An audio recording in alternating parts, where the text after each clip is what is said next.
Welcome to the Growth Fire Podcast, where we engage with top business leaders who share their experiences and provide real insights that help them attract customers, retain staff, and grow their bottom line. Now, let's get started with the show.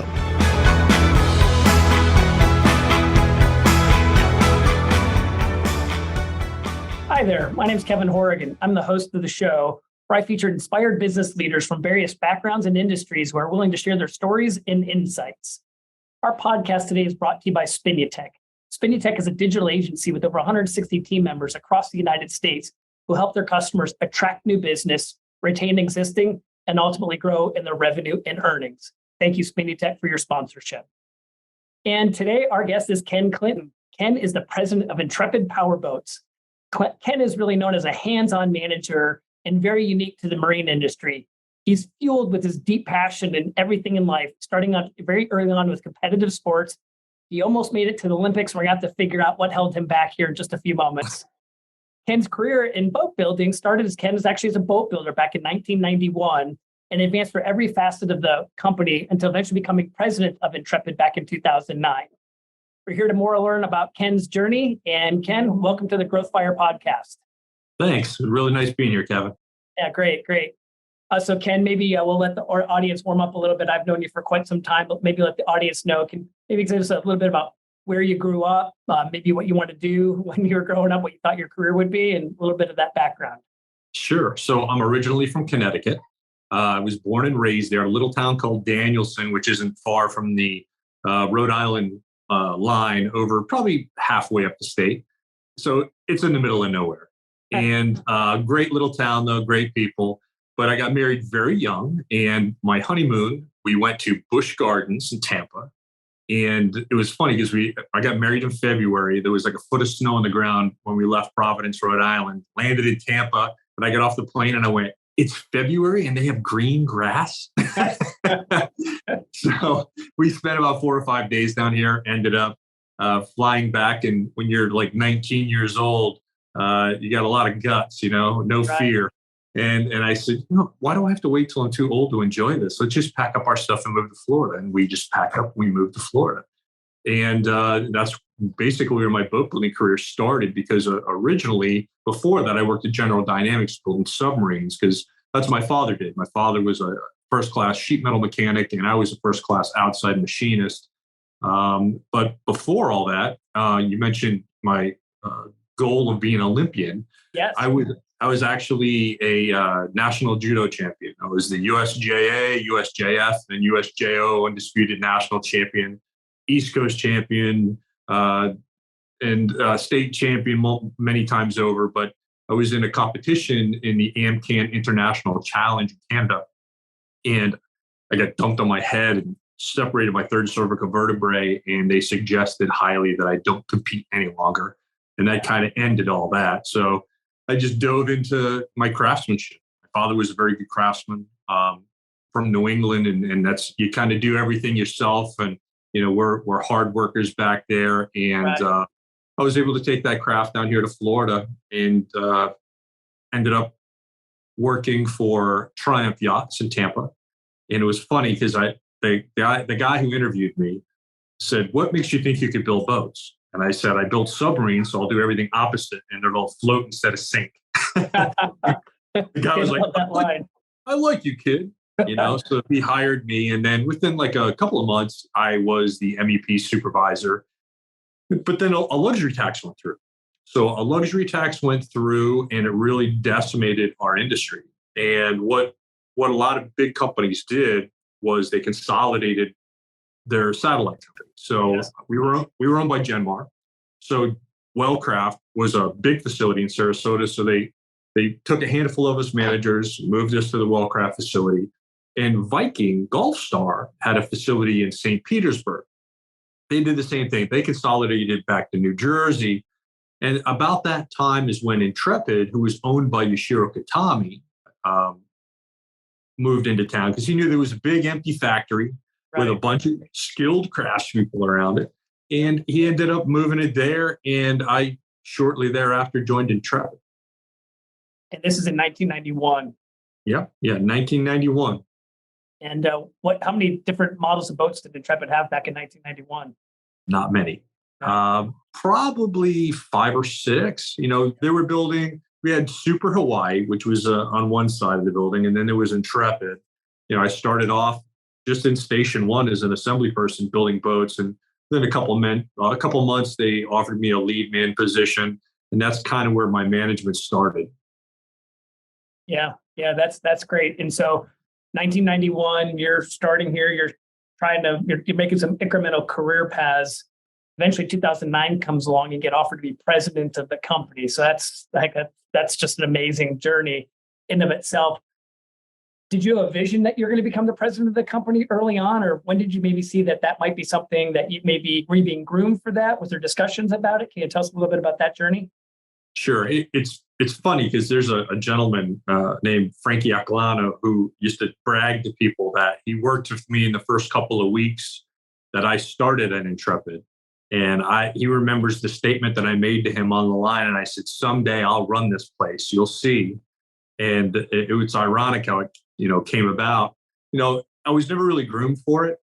I started off, as an assembly person. Within a couple of months, I was a lead person. Within another year, I was a line supervisor. A couple of years after that, I started going to college full time at night. And because I was getting out of this industry, I was leaving. I'm going to college. I'm going to go on to bigger and better things. And I was going to school full time at night. Wow. While working full time here. And right. I'll never forget the owner at the time. It had changed hands again. And he called me into the office and he said, you run the most efficient line out there and you're doing a great job. And I would like you to become the plant manager. And I said, I appreciate the offer, but I'm good. He goes, what do you mean? I said, yeah, I'm not interested. I have other plans. I'm in school. I can't dedicate myself like that. So I appreciate it though. And he didn't take to that too well. So he finally said, and he got me. And he said, don't you think this would really look good on a resume that you were the plant manager, right? And I thought about it. And I was like, he does have a point. He does. So I accepted the position.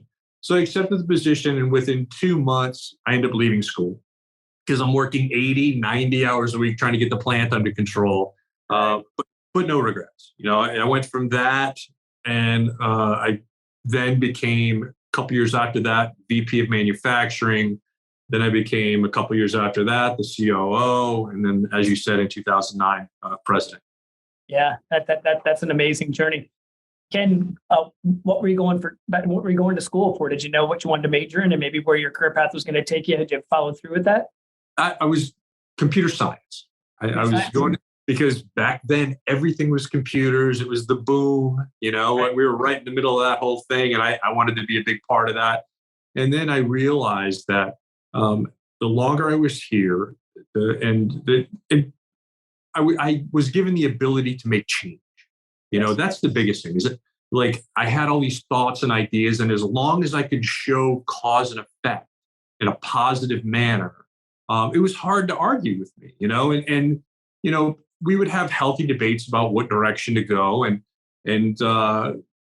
because of my track record, I could back up results. I'd say, you know what? I said this last time, and look what happened. Then I said this, and look what happened. So there became a point where there was some trust, and let's put it this way: I had a really good batting average. Yes. So at that point, what my suggestions were more and more accepted as time went on. Yeah. And when you talk about that really good batting average, which is great, right? So I assume in being a boat builder, it's kind of the progression that you were taking to become president of the company. You didn't do that under the onus of having a great financial background, or you didn't do that under sales and marketing leadership or something. But a great company you have to make a great boat. You have to have great sales and marketing. You have to have great operations. You have to have great finance, things of that nature. Who did you have to find yourself to surround yourself to complement those areas that maybe you hadn't developed yet? Or how did the company, as they're promoting you to do these things, how did they help make sure that you had the people needed to help the company with some of the areas that you hadn't gotten the training yet for? Well, I think, there's the old adage that, you're only as good as the people that you surround yourself with. And that's the truth. It really is. And, I was blessed to have some really good people around me. And I spent a lot of time, I was lucky enough to enter into the internet age and have access to information. And, there's a lot of times you can fake it till you make it. Right. You can literally, dive in and research stuff and be able to find the answers that you need. And, once again, having the right people around you, having my hands untied and allowing me to gather those people and put my pride in my back pocket and listen. That's some of the harder things. The older I got, the better I got. Right. But, when you're younger, and it's funny because I give a lot of advice to my younger managers here, I tell them often, I go, first, you don't need to know everything. And it's okay to say you don't know, because that was something that took me a while to learn, because I felt like I always had to know everything. So even if I didn't know, I'd kind of fake it, and then go figure it out. But in some cases, you're talking to people that do know, right? And they know that you don't know, right? And it can really backfire. So that's one of the big things, is making sure that it's okay to say that you don't know. And it's really easy to say, I don't know, but I know where to get the answer, and I'll get back to you. It's those kind of things. With age comes wisdom. And I think, the longer you're in the game, the easier it gets. My kids had said to me not too long ago, would you like to go back and do it over again? And I said, absolutely not. And they go, what do you mean? I go, I love being this age. I love knowing how to catch the curveball.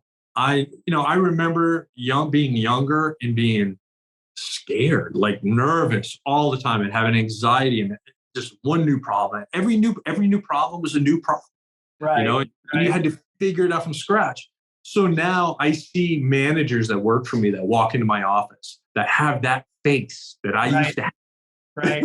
And I go, don't worry, just do this, this, and this. And they go, oh, and they walk out, because it's happened to me 1,000 times.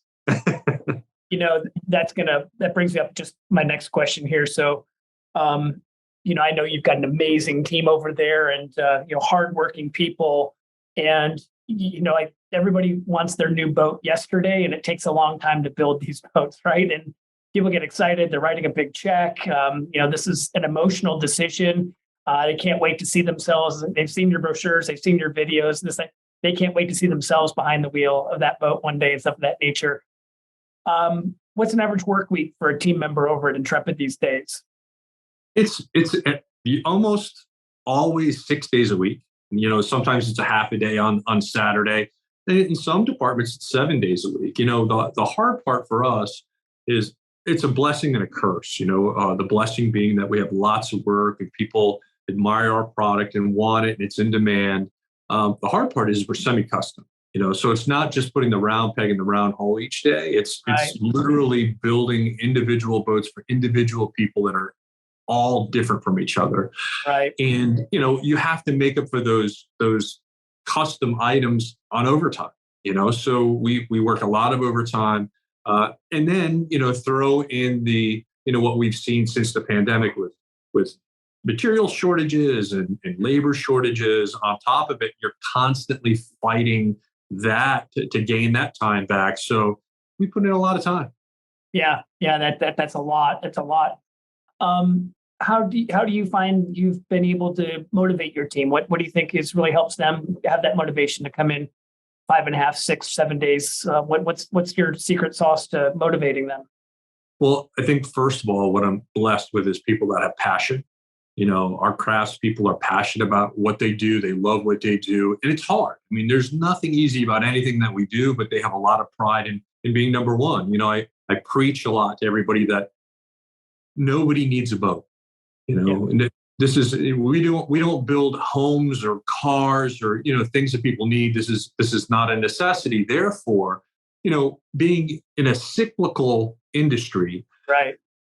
It's important that, who is your customer in bad times? You're in good times is one story, but in bad times, it's the 1%. There's a group of out there that even in bad times can afford to buy a luxury item like a boat or a yacht. Yep. And if that's the case, that means they can also afford to buy anyone that's out there. Right. And that means they want the best.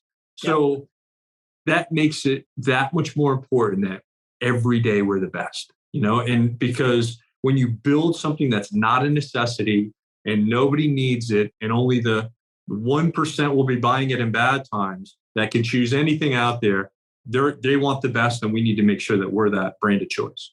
Yeah, that's great. Great answer. Great answer. So Ken, I'm going to switch gears a little bit into marketing here. So I think I met you almost a dozen years ago, and I'll never forget one of the first times I met you, I was complimenting you that way back more than a decade ago, you were making a daily commitment to post on social media some lifestyle shots, most of them lifestyle shots about people using their Intrepid.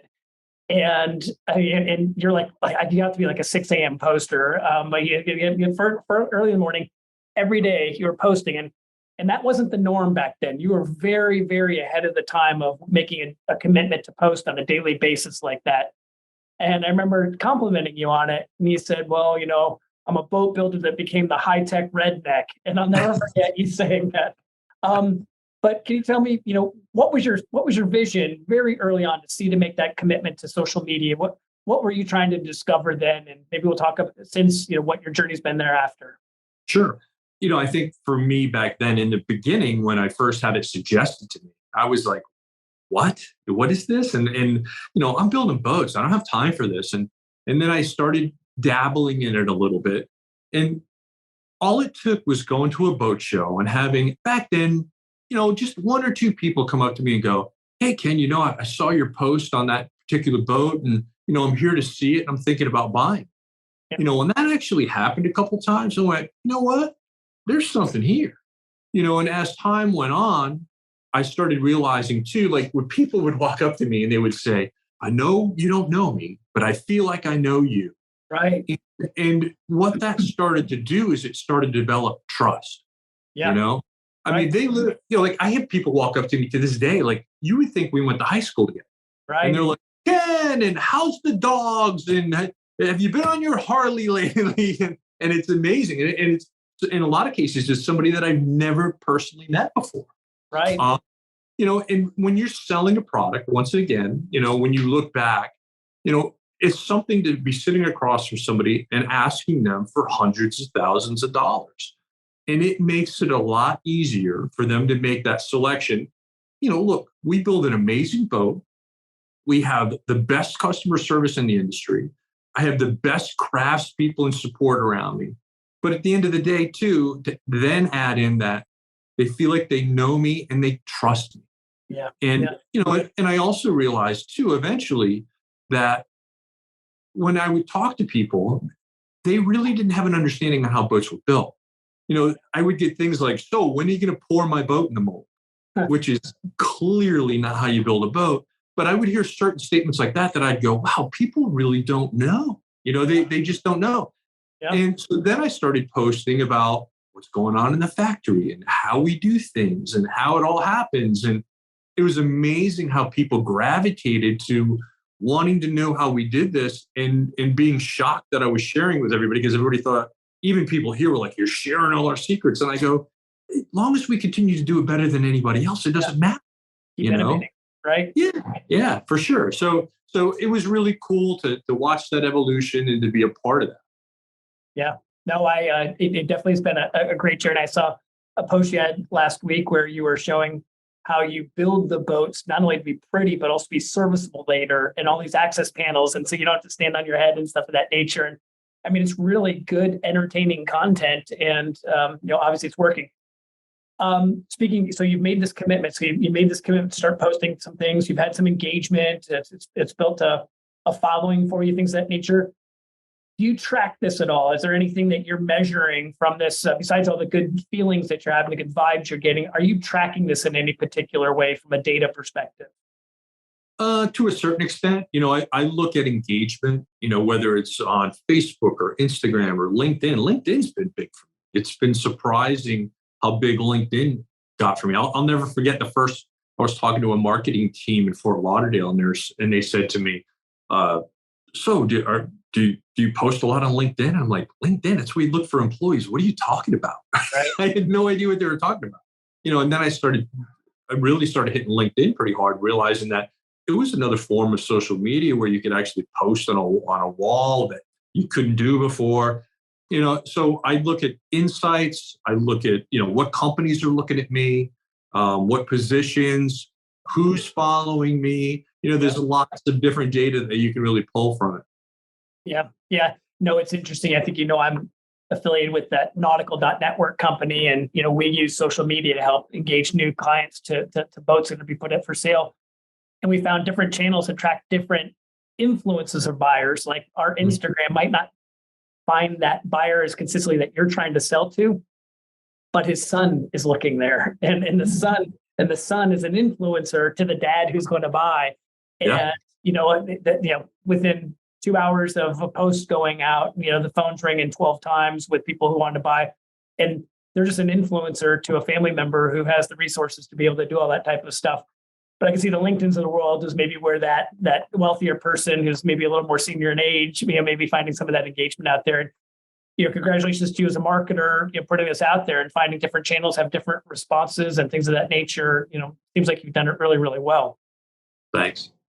So also part of the journey here. So I've seen, Ken, marketing, Intrepid quite a bit and stuff like that. But of recent, I went from Ken the high-tech redneck to Ken the boat builder and Ken the boat goat. And so tell us a little bit about the journey of still marketing, significantly for Intrepid, but the boat goat and Ken the boat builder coming to life. Tell us a little bit about that.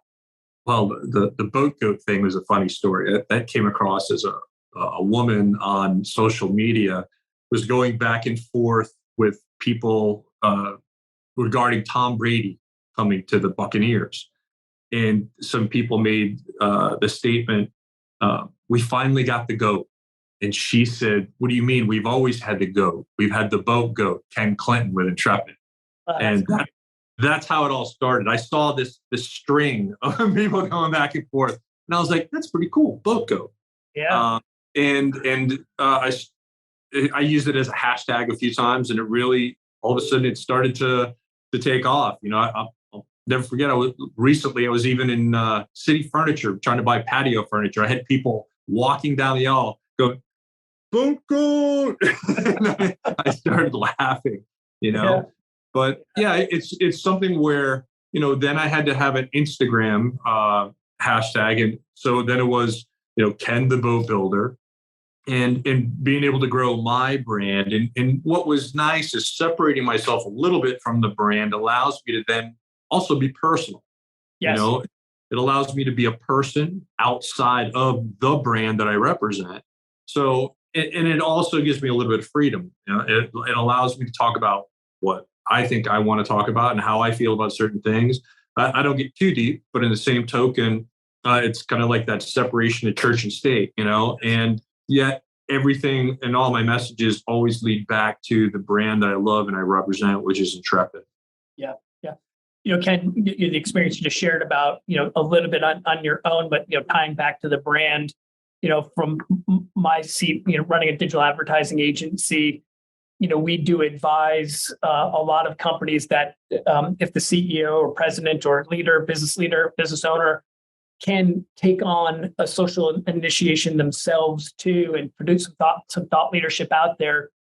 One, it's just more advertising, right? It's just more marketing taking place. So as a point where you start to oversaturate with just the brand, but if you can do this as the leader of the company, you start to create a different following, most likely a humongous overlap too, but a newer following too. And you're avoiding potentially an oversaturation from just the brand's perspective in and of itself. And then third, like you said, it can get a little bit more personal and it may take on a little bit more of a broader identity, or I don't know if the word riskier identity is, but it's not so controlled by maybe what corporate America expects. It can get a little bit more personal. And there's a lot of data points that prove that business leaders who do this personal campaign of thought leadership to complement back to the brand can ultimately see a bigger return on those views and things of that nature to generate opportunity. And so Yeah, it sounds like you've experienced that yourself, but in our industry, we prove that that's a wise decision often for leaders of a company to take on that thought leadership position like you've done. And congratulations for getting a great name, the Boat Goat. That's pretty unique and cool. A little jealous of that. Well, and I'll tell you, one of the where it really started to take off on a personal sense for me was, during the pandemic. Yeah. And I noticed that you had a bit of your own too. I watched you run each day. Right. For me, it was, and I'm sure you saw it every Saturday. I just started off on Saturday, and I would wear a shirt with a positive message, a T-shirt, Yes. and it was nothing more than, to be honest, back then the world was ending, Kevin. It was it was like we were all stripping down naked in our garage and wiping all our groceries down if we went to the store. It was insane, and there was such negativity. And I said, I got to do something, and I have to send a positive message. So I started wearing these T-shirts, and I honestly didn't know it was going to become a thing, and it became a huge thing, because then I had a lull, and people were like, what's next Saturday's T-shirt going to be? And what's it was unbelievable. I would go to the store, go to boat shows, and people were like, I love all your shirts. And in a lot of cases they were either I could find a shirt with a neat saying on it, but in a lot of cases they have these online stores that I use to this day that I'll put whatever saying I decide I want. Within a week they send it to me, presto changeo, I wear it on Saturday. But it was that positive messaging, just being able to uplift people. And when I started getting comments on social media about, you inspire me, and you help me get up in the morning, and once you start getting that, it fills your tank. And because I'll be honest with you, there were times I went, you know what, do I really need to keep doing this? And I'll go to a show and I'll have 50 people throughout the day come up to me and say, I can't even have my cup of coffee on Saturday morning until I see your post. And I'm like, wow, like people really, and I always joke, I go, so you're the one guy that watches. I always say, and they laugh, and they go, oh no, you got lots of followers. But it's true. It's like you end up leaving a situation like that on whether it's a boat show or an event, you go, you know what, this is really cool. It's really cool that people dig what I'm putting out. Yeah, it just makes it worth it. You joke about, I had at the COVID start, the gyms were closed. Yeah. And so all I had is a couple different dumbbells at my house, and then my cardio, I just got up every morning and I ran, and I had a joke one day, sunrise social distancing, right? Yeah. Picture of it. I loved it. And the next week, I was doing like every Monday, it was week 2, week 3, and I started getting some people, and literally I would be walking somewhere and to be like, hey Kev, what week is it this week? And things of that nature. Nice. And then Ken, I had a couple of people private message me and said like, man, you're my inspiration. When I see that every Monday morning, it makes me, make myself go. And I actually had a fraternity brother of mine show up in my office one day. And literally, when we were in college, we all had odd nicknames in the fraternity. Sure. His nickname was Big Daddy. And I have one of my team members knock on my door and like, there's a Big Daddy here for you. I'm like, Big Daddy, like my fraternity brother? I'm like, I didn't ask. He just said it's Big Daddy. So Kenny brought me a book and had it personally signed by an author. It was an inspiration book. And he said, I'm down 40 pounds and you're the inspiration. Wow. So I did get to the point like, man, is this cheesy? Or like, is this really worth it? This and that. And I haven't done it recently, but I think maybe I can, maybe I'll put a few more out there, because I did get some good feedback out of it. And it just shows these messages of inspiration, especially when COVID was beating everybody down. It did help some revisit where they were and choose to take some action to get better. Well, I remember watching your posts, and every once in a while I'd throw you a line and go, you go, brother. Right. I remember that. Yeah. It was cool, man. It was cool. It was something that was positive in such a negative time. And people need that, and we all kind of lean on each other for that. Yeah, no, I know it was fun. Later, I was like, I think it was sunrise social distancing, and like, I think social distancing's opening now. I'm like, well, I don't know what else to call it. So I don't know. Maybe I'll come under. I can't find something as good as Boat Goat, but maybe I can find something good I can replace it with. Nice. Ken, two more questions for you. Sure. So it sounds as if, in your upbringing here and things of that nature, I wonder, did you ever have a mentor? And if so, did they know you're a mentor, or is it just someone you learned a lot from, but never had a formal conversation about them potentially being your mentor? Yeah, I would say all my mentors were people that I work with. I work with guys like Michael Bolsky, who is a fantastic mentor of mine. John Michelle was a fantastic mentor of mine. And people that even joined me later in life, like Joe Brenna, even guys that work for me, mentor me in a way. I think once again, it all goes back to being able to put your pride in your back pocket. Yeah. And regardless of who you're talking to, listen, there's value in everything that people say. You just have to cherry pick it. You have to cherry pick it and find out what works for you and whatever your particular situation is. And the one time you don't listen will be the one time you wish you did. Yeah, no, that's great. That's exactly, I agree with you. And I appreciate all those shout outs that you gave to some of those mentors too. I know a few of those that you mentioned, and all great people. And, I really appreciate that. Ken, last question. You're a guy who works hard, personally, professionally.